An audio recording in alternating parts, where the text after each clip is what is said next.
thing chickens like more than milk, it's worms. And so that's why I created Worm MYLK. Today I'll be showing you how to create worm milk. Satisfaction guaranteed.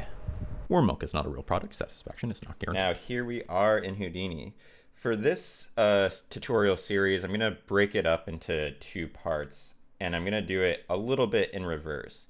In part one, I'm actually going to be focusing on the procedural material setup for these worms using MaterialX and Karma XPU. In previous tutorials, I feel like I've glossed over this step, so I want to really hone in on some of the core concepts of creating procedural materials in Houdini in this part one. And in part two, I'll go over the actual scene and simulation setup for these worms, which is actually pretty straightforward. Alrighty, so before we actually dive into these materials in Karma, let's go to the object context and just check on a couple attributes we need before actually developing the materials. So if I jump into this worms node, I'm not going to go over in detail this setup, that'll be in part two, but let's look at what attributes we need to bring into Karma. So off the bat, you can see these worms have a UV attribute. So they are UV'd, and if I press Control +2 on the keyboard, it'll split my view. And you can see these UVs aren't normalized. So you have some worms that are really long that have UVs stretching all the way up here, and some that are short and have UVs maybe ending more around here. And that's important because it ensures that the stripes or ribbing that we'll be adding to the worms will be consistent in frequency, essentially. So they'll have the same width of stripes. If we use something like curve U, which is always 0 to 1, which I also have on this geometry, so let's take a look at curve U real fast at the end of this line. This always ranges, I don't know, there we go. So this always ranges from 0 to 1. Not sure why the visualizer stopped for a second there. So at the tail, it's always 0 or 1, and then at the head, it's always 1 or whatever. I forgot what these colors. Sometimes I think blue is 0, so we can double check that if we go to edit, and here on our color ramp, we can see, yeah, the purple is 0, red is 1, and so on the tail, we get 0, and on the head, we get 1. So that isn't stretched depending on length, but I also use that in the texturing. And those are generated all the way at the beginning before we simulate or anything like that. The UVs are generated on the sweep node, which has this checkbox that automatically makes UVs when you sweep something.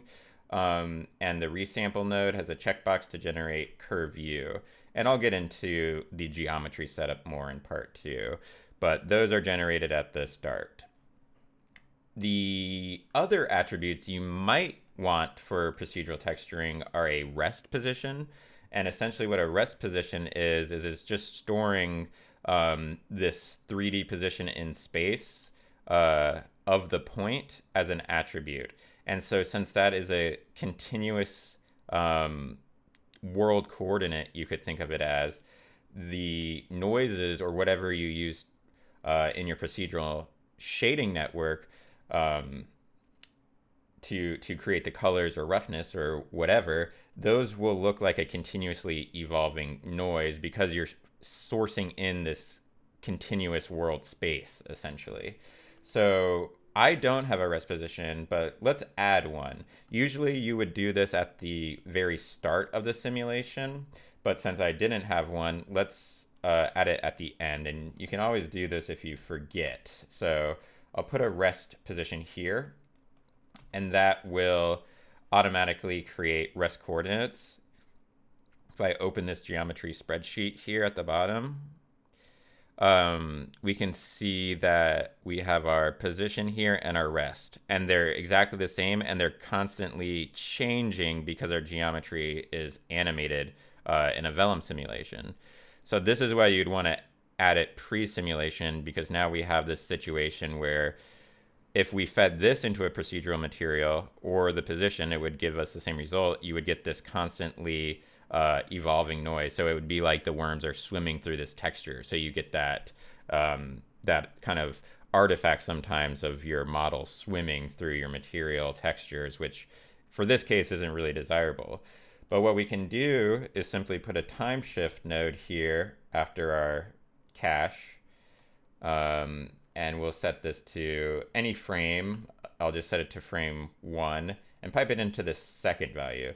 So what this will do is take the rest position from this frozen frame and apply it to your geometry. So now if we look at these attributes here and I scrub the timeline, they aren't changing. So that will provide us a similar attribute to, say, UV to drive our materials. And so that's kind of how you can think about it. Any attribute you add in here can be used in your material network. So you can also create things like curvature or ambient occlusion. And right now in Karma XPU and MaterialX, they do have nodes that do that at render time, like a curvature node, but I do not believe those are supported with XPU or GPU rendering at this state. So we can test that once we get into the material, but oftentimes I'll actually add a measure or something like that to create those attributes on the actual geometry. So you can always add a measure node and do something like curvature. It won't really make sense for these since they're like circles, so this won't look like anything specifically.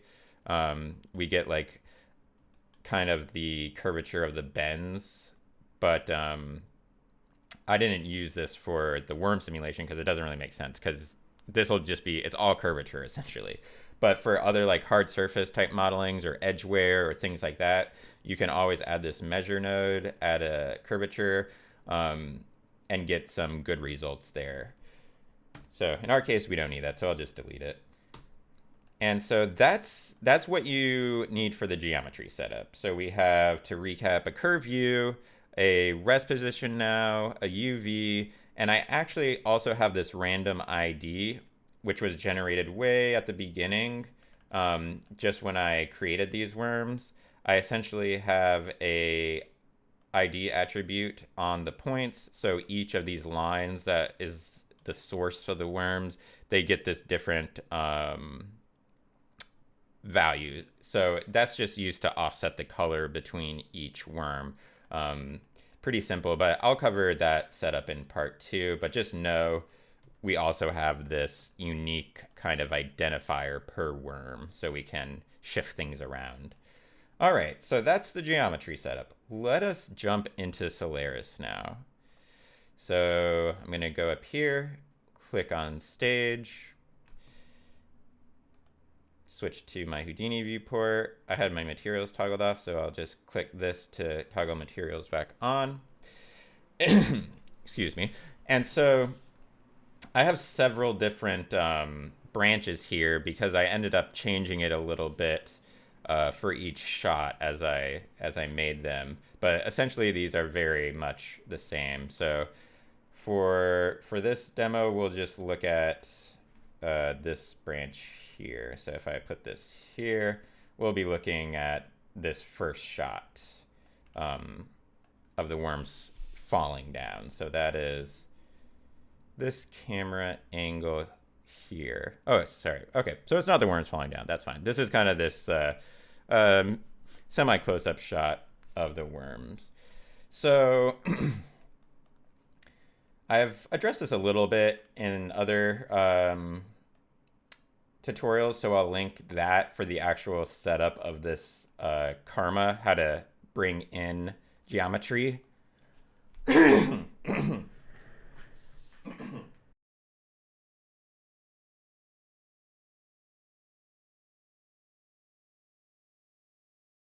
All right, so in my other poly wire type tutorial, I went over how to actually bring your objects in from SOPs into the stage using these SOP import nodes. And that's pretty straightforward. I'll link that in the description. But today we are really going to be looking at the material work. So I have all my materials for the scene in this first node called the material library. So when you put that down, it just creates this empty material library that you can make materials in. This is very much like a MatNet or a material network in the SOP context. So within this library, I have 4 shaders here. One for the worms, one for the WORM MYLK, and one for the ground. And I've been playing around with this physical lens shader. It's kind of fun to use on the camera, but that's not really anything to do with the geometry. So let's just peek into this worm network and see what's going on. Essentially, we have a bunch of kind of spaghetti nodes to drive the MaterialX standard surface shader here at the end of the material network. And I think probably the easiest thing to do is just kind of remake this material. So let's go ahead and do that. We can go ahead and kind of reference this as we go along. So to create a material right off the bat, for Karma and Karma XPU, you want to lay down this subnetwork. So we have this Karma MaterialX subnet. Click that, and I'll name this worms demo. This is arbitrary, whatever name you want to best reflect your material. And within here, if we double click, it automatically starts off with this material X surface BSDF node, which we don't need. Blow that away. And we have our displacement output right here, very similar to mantra shaders, or really whatever render engine you use will basically have this setup where you have your surface outputs and your displacement outputs. So we need to put down the actual MaterialX material here. So what I usually do is search for standard, and you will see this MaterialX standard surface. Go ahead and click that, and here we can just pipe the out of this into our surface.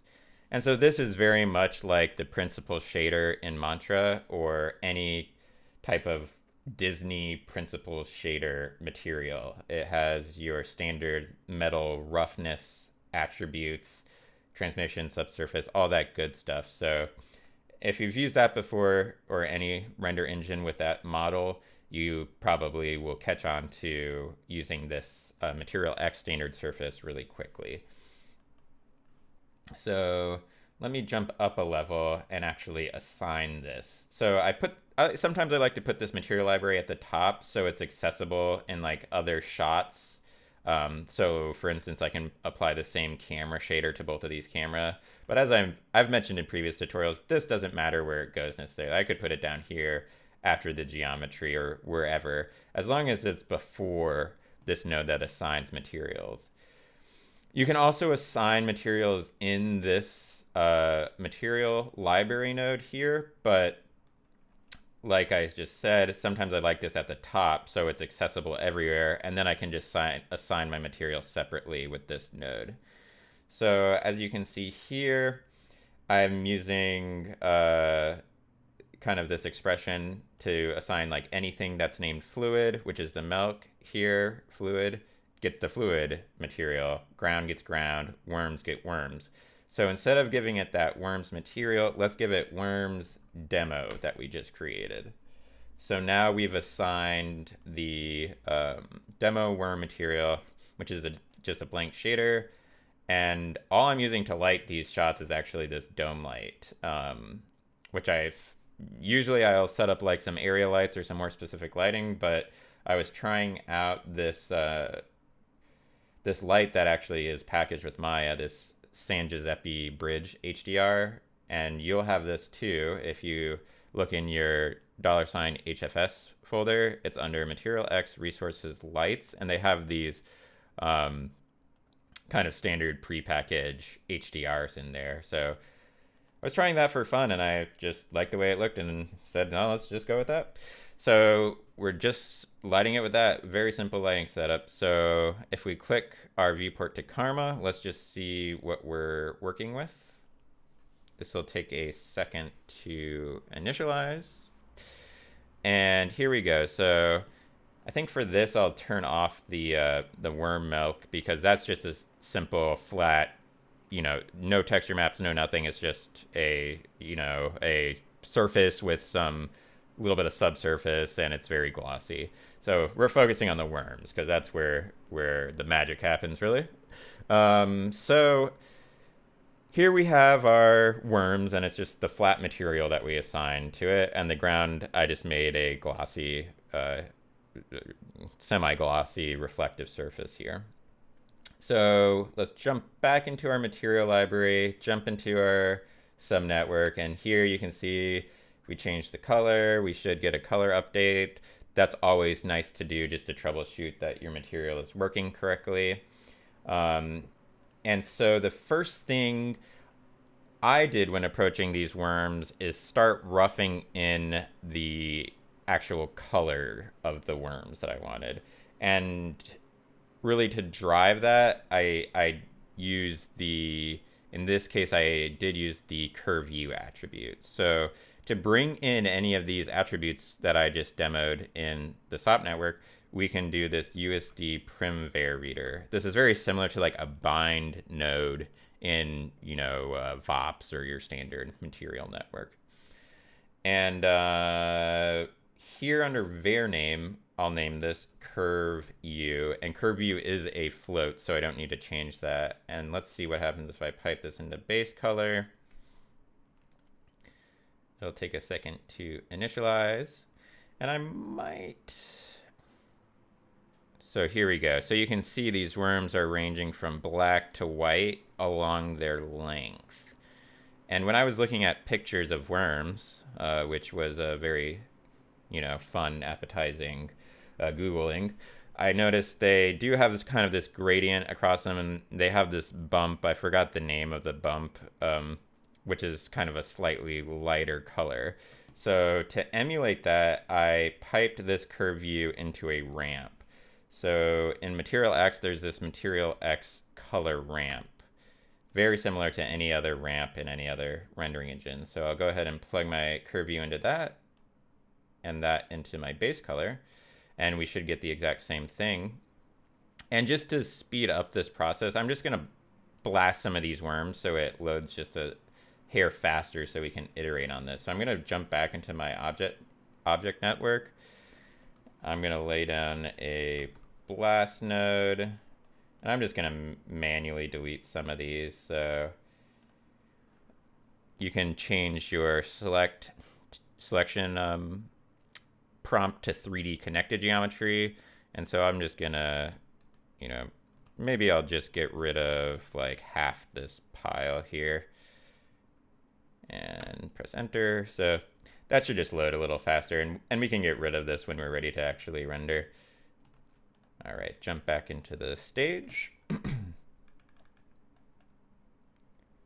And let's move our camera. Let me turn off the lighting and the material so I can see what's going on. There's my worms. They blend in perfectly with the background. So let's go back to our Karma viewport, turn back on our material. And I'm gonna need to flip. Oops, what did I do here? Where'd my worms go?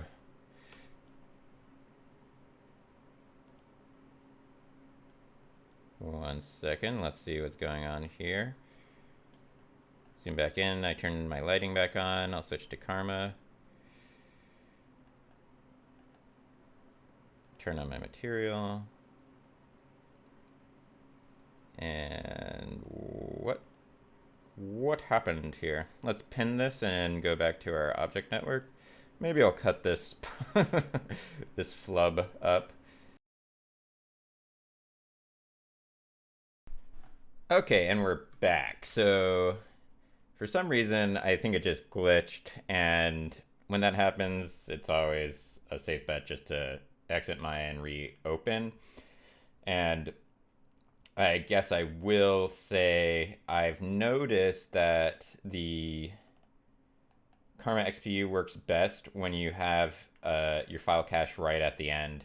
Seems to make it a little more stable. So I don't know if, since I've been adding these nodes after my cache, if it's, making it a little more buggy. But that being said, Karma XPU still is in beta, so rest assured you will come across sometimes some weird stuff happening, but overall I think it's been fairly stable.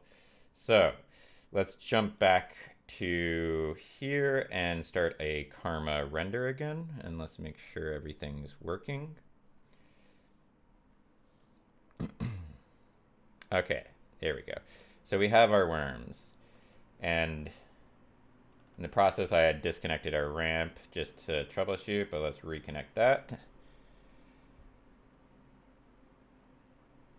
And we have our ramp. So what you can do here is just dial in kind of the overall color of the worm. So let's say we want it to be maybe like a reddish brown type of color. Maybe lower this saturation. And at the top we'll do maybe more of an orangey. And I'm not gonna try to get this exactly how I had it before, but I really want to demo the overall concepts. A lot of this stuff is going to be fine tweaking based on what you think looks good and what your desired result would be. But hopefully all these techniques will make sense at the end of the video. So let's say we're good with something like this. This is just a base color. And one other thing we can do is if we look at this little hump that I had included in the geometry, maybe we add another area where it's just a little lighter for that. So we can kind of match that up with our ramp. And it may be something like that is fine. And so this does take a little bit of while to dial everything in. It's not just like you slap it on procedurally and it's done. It does take a bit of kind of art direction and design to get all the procedural materials working well together. But once you have it, you can apply it to any number of things. So that's kind of the beauty of it. All right, so let's start varying this color up a little bit. So maybe we can use that res attribute we created. So I'll throw down a USD primvar reader, change it to float or to a vector, because that is a vector, and put it to rest. And we can use this to drive a noise, as I had mentioned. So let's try just a fractal 3D noise, MaterialX fractal 3D. And if you search, you have these fractals. You also have, if you search noise, you have these MaterialX noises. There's definitely not as many noise options right now, at least, as you might see with like the unified static noise VOP or something like that, but you can still do a lot with these nodes. So let's try the fractal node here. And what we can do is just pipe this directly into base color to see what's going on.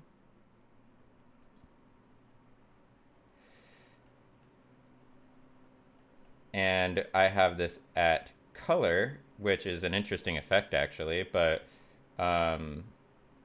what we'll probably do with this, we can do a lot with it, but I think what we'll do is use it to modulate this base color ramp. So what we probably would want is a little more high frequency fractal. So let's go ahead and multiply our rest position here with a multiply. And maybe let's do like 5, 5, 5, just to multiply it along all axes. And let's see kind of how this is looking here. Maybe even more. So I'll just middle mouse click and drag on this until I get the variation I like. I want, this is going to be like more of a mid frequency noise. And looks to me like, okay, there we go. Not sure if this is changing. Let's just change one. Oh, silly me. I accidentally piped it into position. Everyone probably was seeing that before I did. So let me switch that, or I plugged it into amplitude. We want this in position, so let me plug that here. And now I'll put this way back down. So your rest position drives the position of the noise. And so now that's more the result I was thinking. Maybe we can up this basically just a little bit. And so one other thing that you often do with these noises is you can distort the rest position coming in to kind of bend this noise. And so we could, for instance, put down another fractal noise and pipe in this rest. And I'll go ahead and get this multiply as well. Maybe we'll make this a bigger noise, so I'll just do 4. And then we can add it to the rest position. And you can think of this almost like distorting the coordinate system. So let's see how that starts to look.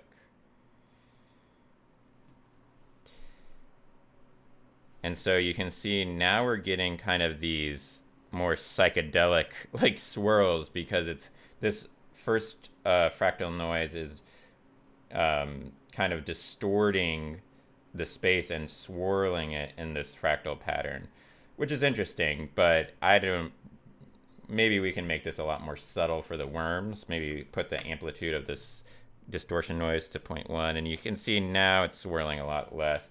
So if I put it to like 0.5, you can see we're getting that fractal noise swirling, and this will be very dependent on the type of noise that you're using to distort this position. So you can get different effects that way. But let's say this is fine. I think this is just going to be a little more variation to our base color. And I think that's kind of the name of the game when you're creating these procedural materials, is to layer, keep layering subtle variations. You don't want to do anything like too extreme with one noise. And I think that helps create a nice organic breakup as you are creating this procedural material. So what I'll do with this noise is I'm just going to use it, I'm just going to multiply it against this color ramp. So essentially it's going to be lightening, or sorry, it'll just be darkening actually, because it's a 0 to 1 noise, areas of this base color. So I'll add a multiply here. And so this is as you can see in the viewport, the fractal is a color by default, but we only really need to use one value. So I'll change that to a float here and pipe it into the multiply. And let's see what that gives us.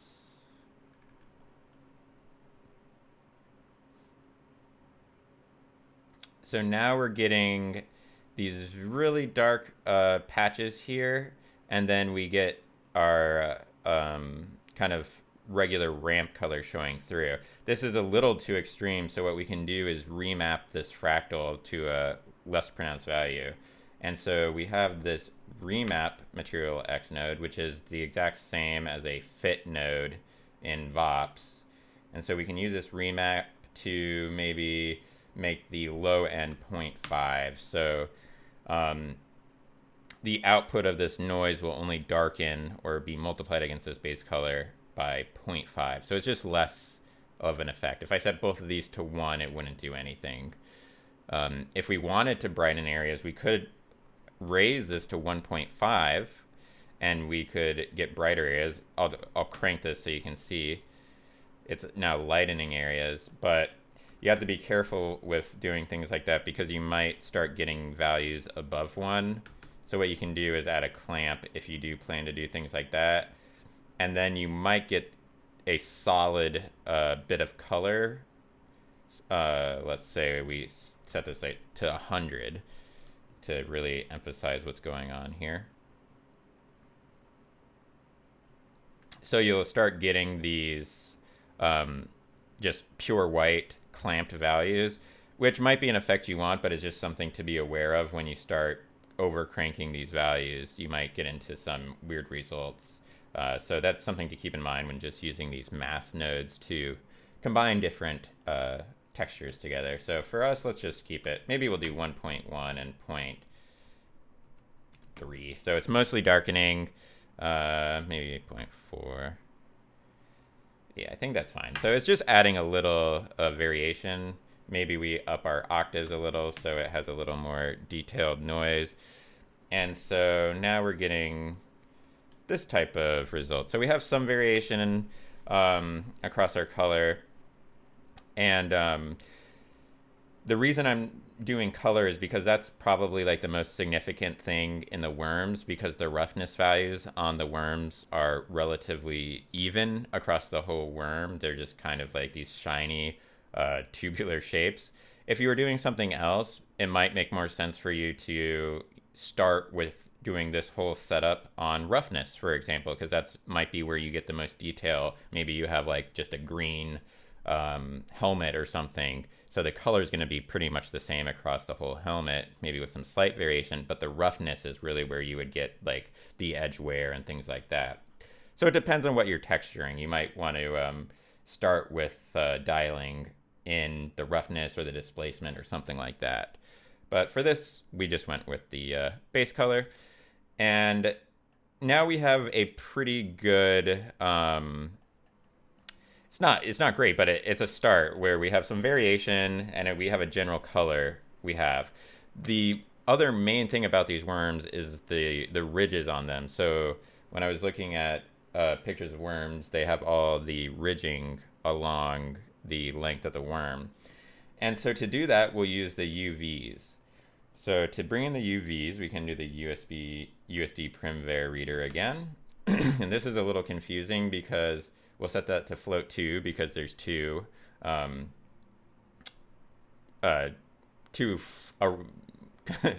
components of, a U and a V, two floats. And in Solaris or, Karma, it doesn't go by UV, it's actually ST. So you can't actually type in UV here, a little bit of a gotcha there. So if we just plug this right into our base color, we can see what's going on.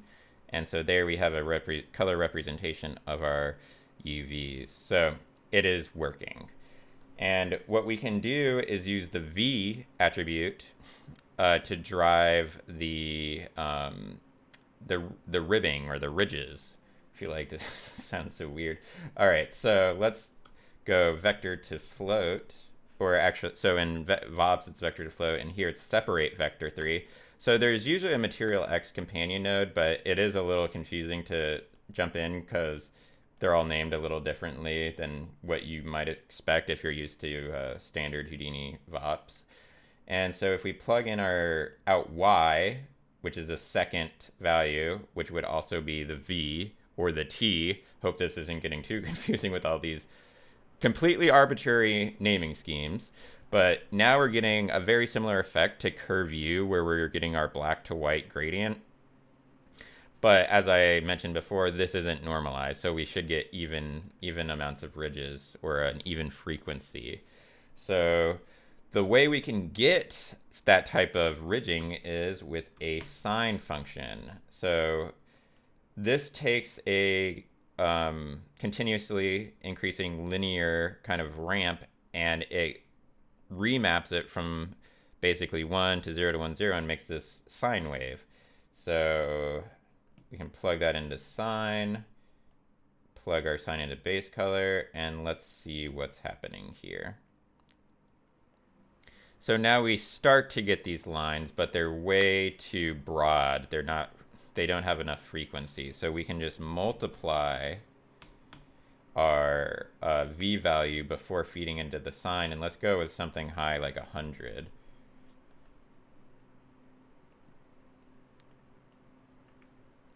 And look at that. Now we have Tim Burton worms. So you're done with your Tim Burton film here.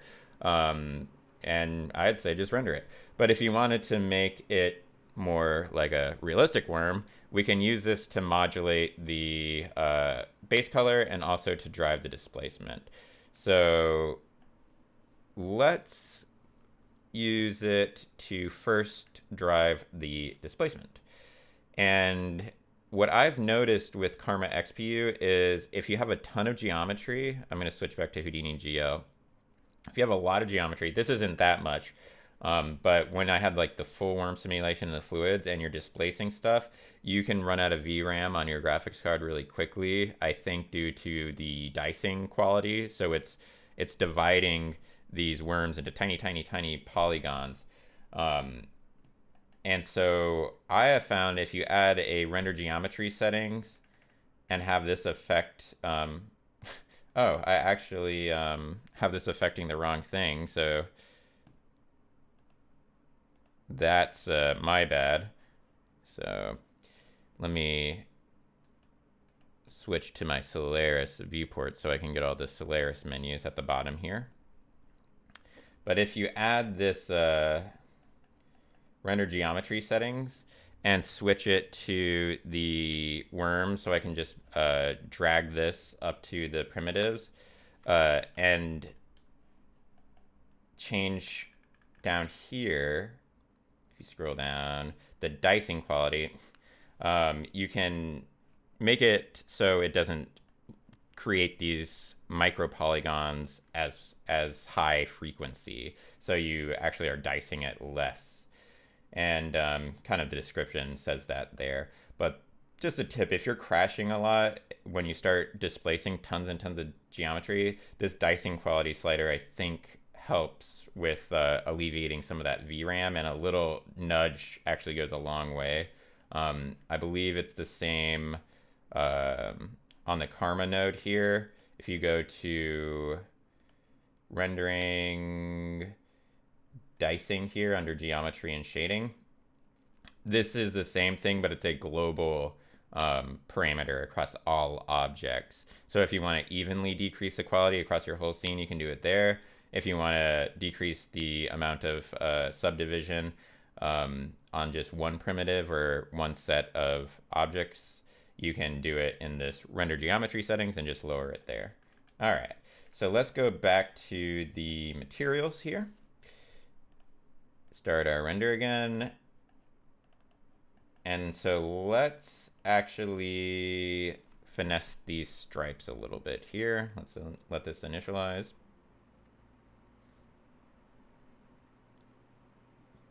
Dun, dun, dun, dun. All right. So the one thing to mention about the sine function is it's remapping these values from negative values, so like -1 to 1. So these blacks, they look black, but they're actually in the negatives, and we don't want that, at least for the color attribute. Maybe for the displacement, you might want to displace these inside, but for color, we don't want to. We want to remain in the 0 to 1 range. And to get rid of this little yellow outline on your geometry, you can click this little button here, so you don't see that selection. So one way we can clamp, not really clamp, but remap these values is the smooth step. So if I insert here, this will remap our values in a nice gradient, and we can use this as well to dial in the width of these stripes. So we can use this multiply to do the overall frequency, and this smooth step to do the kind of the width. So if I put this, for instance, at like 0.9, you can see that our black area is getting a lot bigger and our white area is these thin stripes. So this is squeezing the values, if you could think of it like that. So values between 0.9 and 1 are now getting remapped to the 0 to 1 gradient. So we have black, black, black, black, because all of that is in the negatives, negatives, negatives. And then when it got to the value of 0.9, it'll start ramping it from that black or 0 value up to 1. And so we're basically squeezing the white values into this small range, and then everything that was negative and lower than 0.9 is becoming black. So on the opposite side, let's do this like -1 to -0.9. Now you can see we're getting big white values and just a tiny black line. So you can use this to dial in that striping width. So I don't know. I forgot what I used. I think I actually went with positive values, but let's try this just for fun. We'll do like a -0.9, -0.8. And so now everything coming out of this is 0 to 1. And maybe we'll make it a little more broad. So maybe 0.5, let's say. Okay, so there we go. The white area, let's say we'll push that outward, and the black area will push it inward a little. So if we feed this into our displacement right now, let's see what happens. I'm just gonna map this right into this displacement slot here. And whenever you're using displacement, you'll have to usually restart your render whenever you make a displacement change, because it needs to redice your geometry or create those tiny polygons that we were just using that frequency quality slider to dial in. So it'll definitely take longer to initialize once you start displacing. So I usually like to disconnect the displacement until I really need it. And so I think what's happening is like we don't see anything because the scale is way too high, so it's probably just like blowing up our worms out of our viewport. So let me set this to like 0.01 and then start my render again. Man, I think I'm having... Okay, there they are. Look at... That's actually kind of interesting looking, but I just pressed a space F to focus in on the object. So they're still getting displaced way too much, so the worms have become a wicker basket. Let's do 0.001 and press restart. Keep in mind, you always have to press restart. Okay, now we're getting something maybe more akin to what we want. So we're getting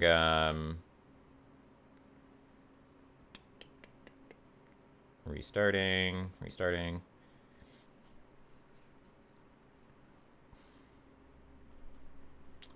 And it dices it based on your camera. So since I'm closer in, it has to create these smaller micro polygons. So now I'm having longer initialization time. So let's let that continue. So something to keep in mind when you're developing these materials, you can always unplug this so you get faster feedback. But let's just get this looking okay, and then I'll go back to the color. All right, so we kind of have these like bulged out areas, and it's a bit harsh looking.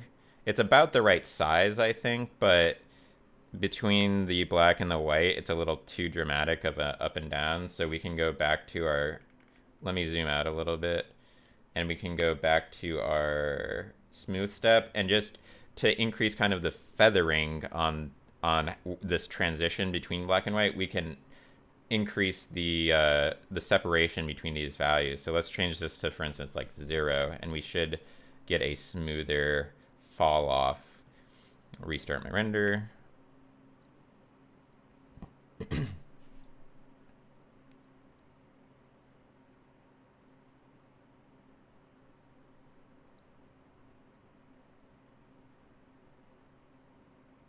And of course you could kind of use one worm to look dev this on instead of a pile of worms, and it would go a lot faster.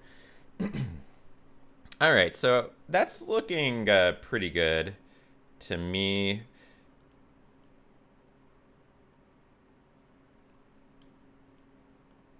We have some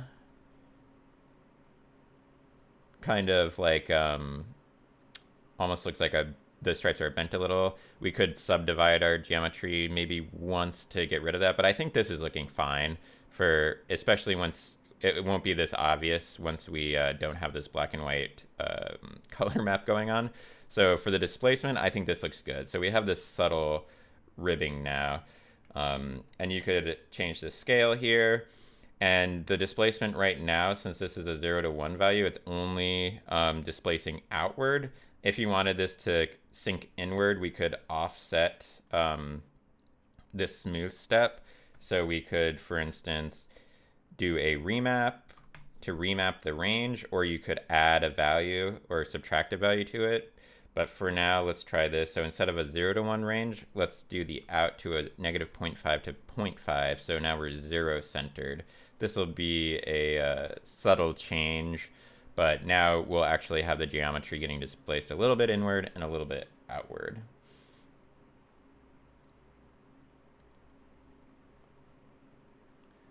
And there we go. Not a huge difference, but if you don't want your geometry to get puffed up too much, it might be better to do it this way. All right, so displacement is looking good. Let's go back to the color. So let's reconnect our color and see what we're working with. And now I think it's a good time. So that's looking pretty nice, pretty wormy. But it looks like a plastic worm. So I think now we can start dialing in some subsurface, because that's really what gets you that worm-like material is the subsurface quality. I feel like the worms are like almost all just subsurface. So we actually won't be using base color too much, but that's a good way to just kind of look dev and see what's going on. Before we start using subsurface, maybe we want our stripes to influence our color a little bit. Let's do that another different way. So maybe we do a color correct and pipe this into our color. And maybe we have our stripes down here. So this smooth step, I'll hook it up to our, let's try gamma. You could try it with any of these. So let's try a gamma. So we'll have gamma values start getting crushed back down to 0 and raised as well. So let's just see how that looks. So you can see this white influence from the displacement now. But do I want it to be gamma? So basically maybe we want it to be gain, so we just kind of take down the ridges, like those indents. We're gonna make them darker. So let's try that. You could do it with either one. It's just we'll get slightly different looks here. And so now we're getting these should be getting these black stripes in the recessed areas. So that looks pretty nice. And so we can do a remap on that again. So we don't want them completely black. Maybe we'll just do like a 0.5 gain. This would be almost the exact same as multiplying it. Just another way of going about it. Just trying to demo different ways you could combine these. And that's looking good. And if we wanted to like vary up these stripes a little bit, maybe, I don't think I even did this in my final render, but it might be nice if we did another fractal. So maybe I'll just copy and paste this one. And let's multiply it before we pipe it into anything. So I'm going to put this multiply right after the smooth step and multiply this noise. And that'll give us a little bit of variation across the stripes. Maybe I'll make this a little higher frequency. And we can also do an add node just to offset our rest position so it's not the exact same seed. So this is being driven by this rest position still. Just another noise. And if we want to see exactly what this is doing, a lot of times, like I said, I'll just pipe this right into the base color. So let's just get an idea of what this fractal noise looks like. So it's very dark, not much white. That's because we copied paste this lower amplitude noise. Let's switch it back to 1.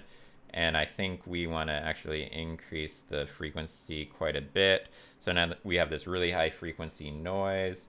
And let's remap this again to something like, I don't know, 0.3. So I just don't want it to be completely black because I want those ridges, but maybe some are going to be smaller where the black values are, and then where the white values are, it'll just be normal. So I'll go ahead and multiply that right here against our stripe. So right after that smooth step. And now let's plug back in our color. And let's see what we're doing. I'll go ahead and restart the render too, since we're affecting our displacement.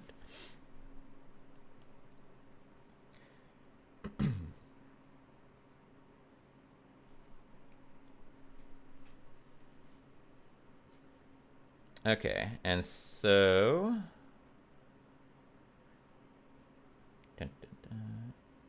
it's a little too, so this is kind of going back to the subtlety. Like, I can see this fractal noise a little too well, I think, throughout, and maybe it's a little too high frequency. So maybe I'll just do it to like a 0.5, so it's only decreasing by 0.5, and I think I might lower the frequency a little bit. And so that's really up to your discretion at that point. That's just dialing it, the artistic look. So subtle change, but I think we'll keep that. I did notice, I think I'm getting a little too dark with our first fractal noise, so I think I'm gonna bump that up to like 0.5.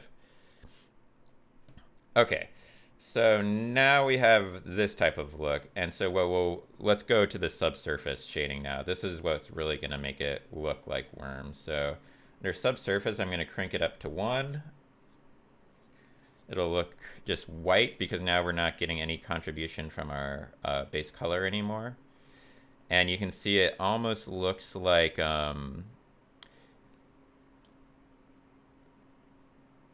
like jelly worms now. It's kind of cool. What we can do is dial in the subsurface scale. So I think 1 is probably too big for this smaller scene. These are, I think I modeled it fairly realistically, so it's maybe, you know, a centimeter or 2 or what have you. So let's make our subsurface scale like 0.01. And so now we're just getting a lot less translucent look. So the light's not able to go into the worm as far. So maybe let's just crank it up a little bit and see how it looks. 0.01. So now you can see it looks very like subsurfacey. It's getting too much into the geometry. So I think maybe 0.05 might be fine. Maybe 0.02.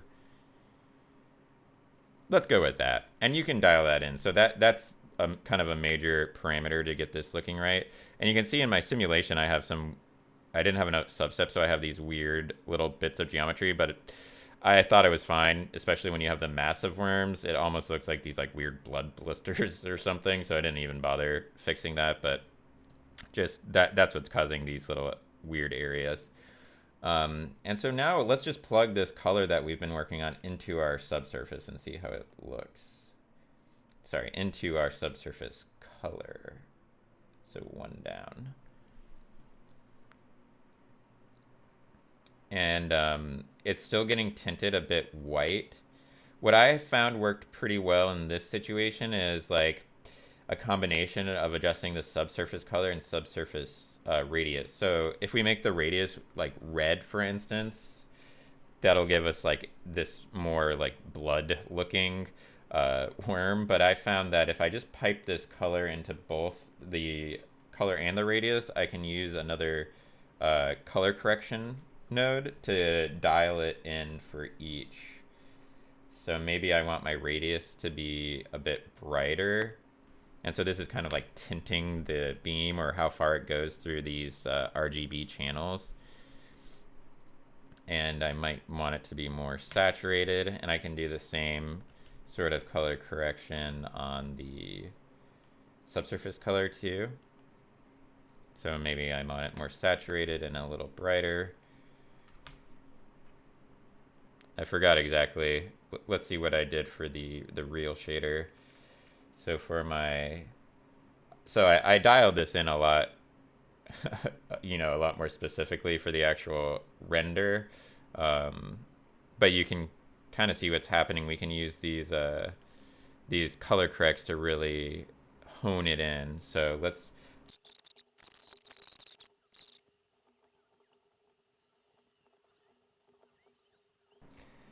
okay, so after fiddling with those values quite a bit, we have something like this, which is definitely not exactly like my render, but good enough for this one. I think it's looking more in line with what we had before. But really, this is just a dance of going back and forth, adjusting your color corrects, and then you might want to go back and adjust like the stripe intensity and all that sort of thing. You can go back and adjust your ramp. And so it'll just be this kind of back and forth process dialing in all these attributes. And so this is looking closer. And so let's just continue onward. Let's say we're happy with like this general color. It's definitely not exactly perfect, but it's looking like something. The other things that we can do to vary this up is the roughness. So we've just been using this like standard 0.2 value across the whole thing. So we just have this one shiny line. What we can do is we could just use our color value essentially to modulate that just to get a little breakup, because it is mostly just shiny, but just to get a little, a little attribute value breakup, maybe we do a separate vector here and pipe in the color and use the red channel, which these are mostly red, it kind of has the most information in it, to drive the specular roughness. Let's just see how that looks.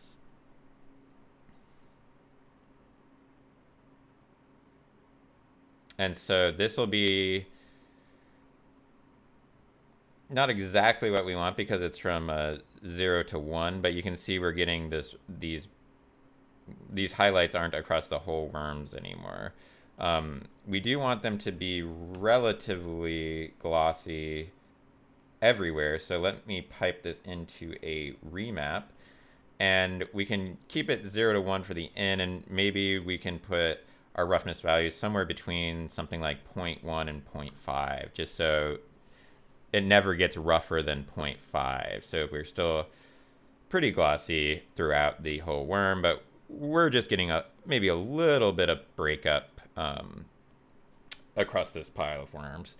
The other thing we might want to do is vary each worm independently from each other. So we have some darker worms, some lighter worms. And I had created that random ID attribute back in the SOP network. And I think I had named the ID attribute, I think I just named it random ID. But if you forget what you name it, you can always, in Solaris, open up your scene graph tree down here, click on your mesh, and this has all your attributes in it. And so I can scroll down. If I extend this, I can see primvars. Here's our random ID. And so you can see here's curve U, here's rest, and here's ST, which what UV got renamed to.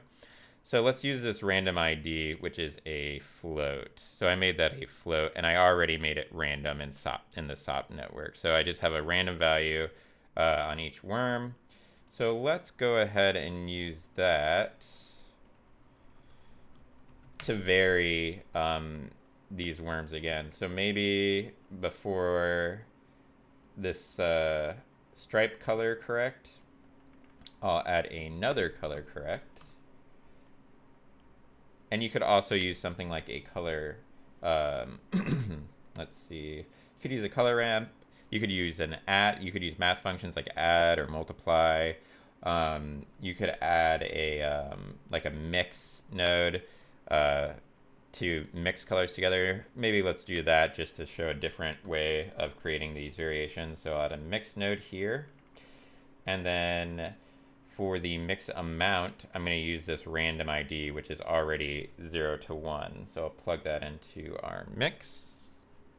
And so we should get some black areas, or not areas, but all black worms, and then a variation of like normal colored worms to all black worms in this case. And we might not want it to be black. We could set this to maybe like a dark brown color, so we have like something like this. That's kind of interesting looking at it. These black worms look kind of gross, so we can we can keep something like that. But I think that helps a lot with breaking it up. And we're looking kind of dark overall here. We could boost the lighting up. We could also add, maybe we do another color correct and just up the gain on this whole thing. We could also add a multiply. Let's just add a multiple. I'll try to do it differently every time just so you're aware of all the different things. This would be the same as gaining it up. So we'll add a multiply. That's too much.